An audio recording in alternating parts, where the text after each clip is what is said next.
ஆத்ம நமஸ்தே to all. உங்களுடைய பர்சனை மனசில் நினச்சிட்டு அவங்களுடைய பேரை 3 வாட்டி சொல்லிவிட்டு இந்த ரீடிங் நீங்கள் பாருங்கள். உங்கள் பர்சனுடைய அடுத்த மூவ் எப்படி இருக்குன்னு பார்க்க போகிறோம். நீங்கள் இப்போ நோ கான்டாக்ட் சுச்சுவேஷனில் இருக்கீங்க அப்படின்னா உங்களை விட்டு உங்கள் பர்சன் போனதுக்கான மெயின் ரீசன் பார்த்தீங்கன்னா ஒரு தேர்ட் பர்சனால் இந்த லவ் பிரிஞ்சிருக்கு.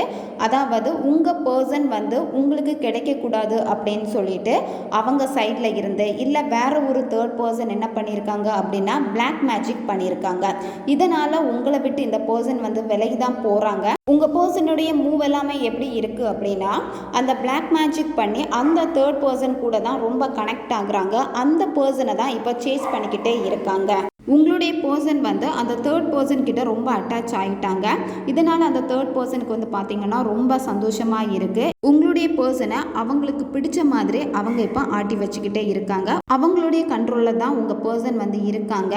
இப்போ உங்களுடைய தாட் இல்லை.